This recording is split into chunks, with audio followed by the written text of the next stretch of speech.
Chapter 14.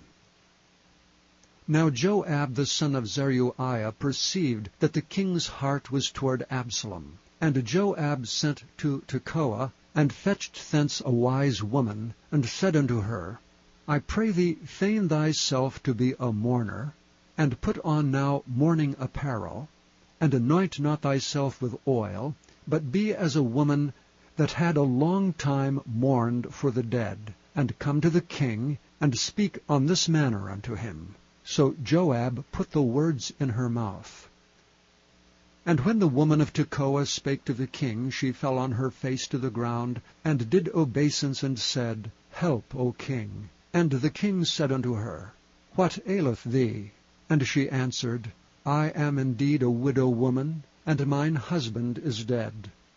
And thy handmaid had 2 sons, and they 2 strove together in the field, and there was none to part them, but the one smote the other, and slew him. And behold, the whole family is risen against thine handmaid. And they said, Deliver him that smote his brother, that we may kill him, for the life of his brother whom he slew.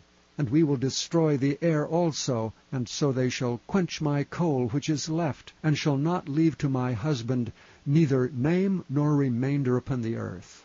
And the king said unto the woman, Go to thine house, and I will give charge concerning thee.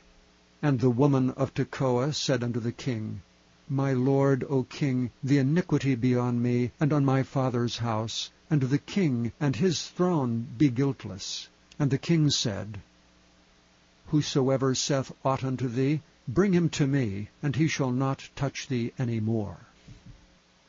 Then said she, I pray thee, let the king remember the Lord thy God, that thou wouldst not suffer the revengers of blood to destroy any more, lest they destroy my son. And he said, As the Lord liveth, there shall not one hair of thy son fall to the earth. And the woman said, Let thine handmaid, I pray thee, speak one word unto my lord the king. And he said, Say on. And the woman said, Wherefore then hast thou thought such a thing against the people of God? For the king doth speak this thing as one which is faulty, in that the king doth not fetch home again his banished. For we must needs die, and are as water spilt in the ground, which cannot be gathered up again. Neither doth God respect any person, yet doth he devise means that his banished be not expelled from him. Now therefore that I am come to speak of this thing unto my lord the king, it is because the people have made me afraid. And thy handmaid said, I will now speak unto the king. It may be that the king will perform the request of his handmaid. For the king will hear to deliver his handmaid out of the hand of the man that would destroy me and my son together out of the inheritance of God. Then thine handmaid said, The word of the Lord the king shall now be comfortable. For as an angel of God, so is my lord the king to discern good and bad. Therefore the Lord thy God will be with thee. Then the king answered and said unto the woman, Hide not from me, I pray thee, the thing that I shall ask thee.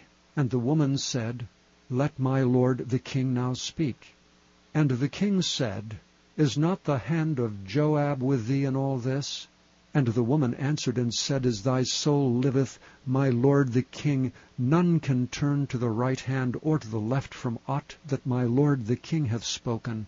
For thy servant Joab he bade me, and he put all these words in the mouth of thine handmaid. To fetch about this form of speech hath thy servant Joab done this thing. And my lord is wise, according to the wisdom of an angel of God, to know all things that are in the earth.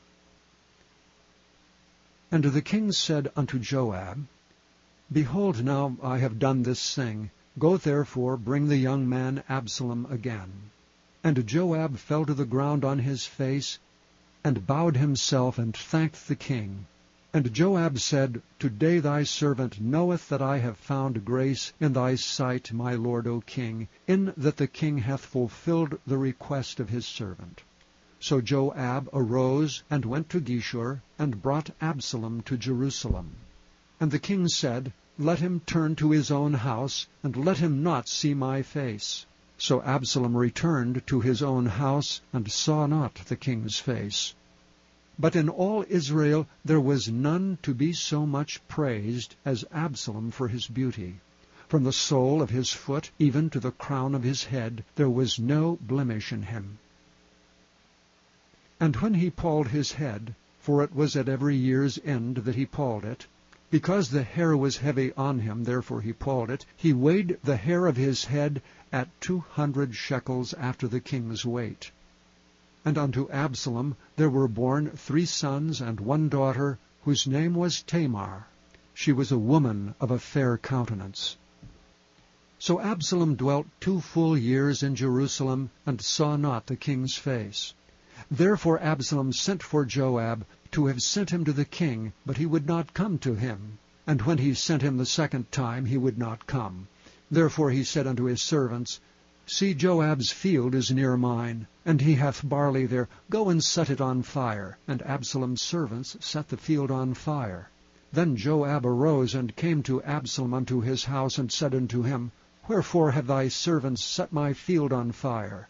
And Absalom answered Joab, Behold, I sent unto thee, saying, Come hither, that I may send thee to the king, to say, Wherefore am I come from Geshur? It had been good for me to have been there still. Now therefore let me see the king's face. And if there be any iniquity in me, let him kill me.